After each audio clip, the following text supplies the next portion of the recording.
I'm always into tech. I'm always looking for new opportunities, and I always look for new ways to do business. I'm an entrepreneur. And so, when you dig in on crypto, like all new technologies, I mean, just to give you some background for point of reference, we started a company in 1994 called AudioNet, which was the first streaming company, first commercial streaming company, let's say.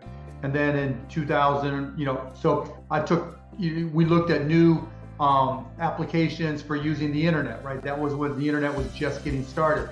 And then in 2000, I started the first all high definition TV network. And so I'm always looking for new ways to use technology in new ways.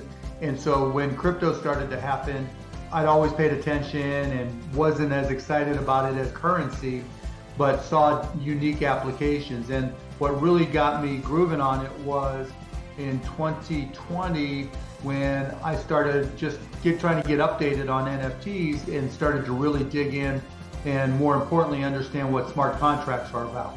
Because the beauty of NFTs wasn't the NFT itself, it was the fact that it was an application using smart contracts, and what else could smart contracts be used for? And then you start digging into the decentralization side of it, and I'm not one of these guys who's all about decentralization for the trilemma and all that kind of stuff, because when you find new ways of doing business, you find ways to disrupt existing businesses. It's just, what can you do that's different, that disrupts an industry that's always been doing it the same way? If you go back over the last few years, let's just go back to 2020, we saw the DeFi summer, and that brought a lot of new people in, and it created a lot of applications that, particularly for Ethereum and some L2s, that really got people involved and brought people to the table for Ethereum in particular. So DeFi went from being something new that brought a lot of people in. People were using their stimulus checks. Rates were really high back then. You could yield farm, and it was crazy as everybody was figuring it out.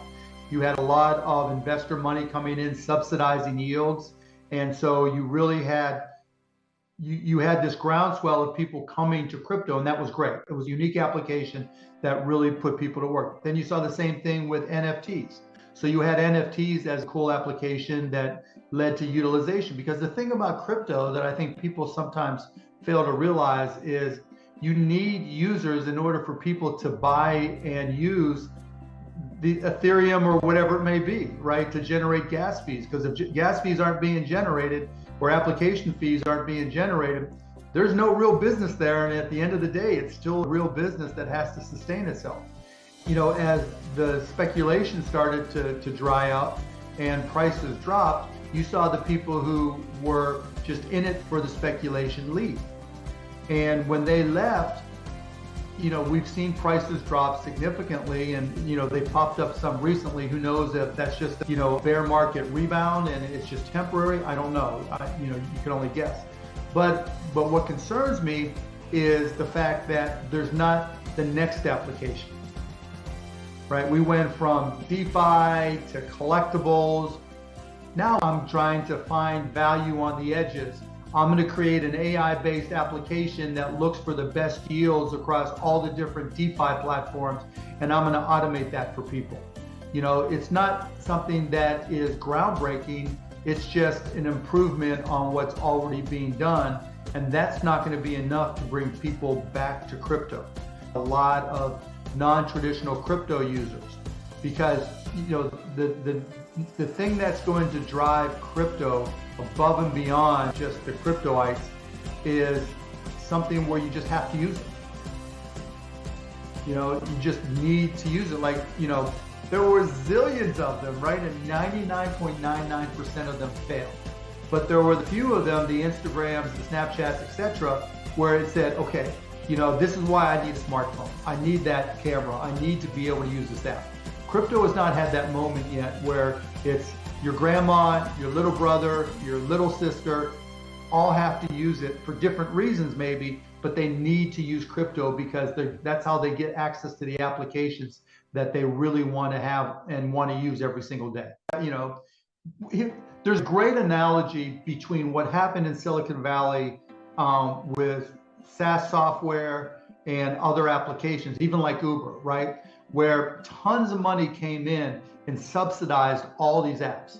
Uber's just now starting to make money 15 years, whatever it is, 12 years later. And so what happened with apps, like I was an investor in Box, and I actually wanted them to just generate revenue as opposed to raise money to subsidize free online storage. I'm never a fan of raising hundreds of millions of dollars to do tens of millions in business, but that's exactly what happened in crypto. But crypto was distorted because people looked at the token valuations. And so what would happen is they go out and do a token sale and generate a bunch of capital, or even worse, they'd raise hundreds of millions of dollars from VCs and use that money to create a fake yield that makes your speculators mad. And it ignores the fact that to be real business, you have to be real business. And crypto doesn't change any of that for all the environmental reasons. Then with 1559, you're going to potentially have deflation, right? So that brings up an interesting corollary. Inflation versus utilization. Because as utilization goes up and the value of token goes up, then the cost to do something goes up. And so you have these two competing interests. Hey, I want to create an app that generates 1 million NFTs a day, right? And then there's the question of all the stakers with staking, right? With, now it's staged on when they can get out, but will they? And how quickly? And what happens to the staked ETH, along that period of time, and what does that do for the pricing? So there's a lot of uncertainty, and you're seeing a lot of people speculating by buying call options, right? The option rate versus Bitcoin is through the roof, under proof of stake, right? Versus what they were under proof of work, to even out so that I have some level of consistency in what my expectations are for being an NFT.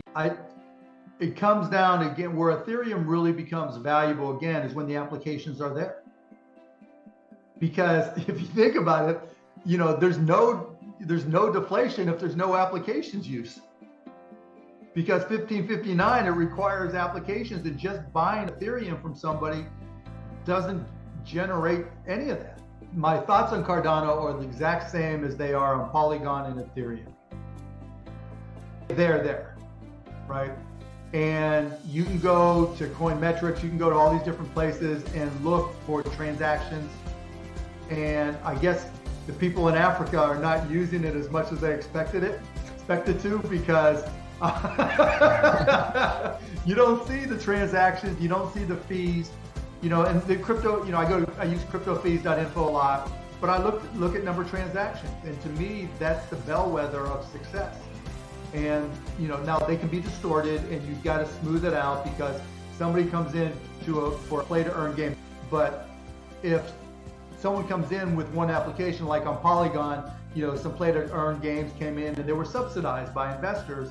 Everybody dove in to try to get some of that money, and then they dove right back out. And so, smoothing it out, I just don't see where Cardano has had much of an impact at all. They got their smart contracts, a year ago, and that was going to be the inflection point. That doesn't mean, look, I talked about it for Ethereum, for Polygon. If the next great application that everybody wants to use is on Cardano and you have to buy data, go, that's great, right? The door is open for that to happen, but it hasn't happened.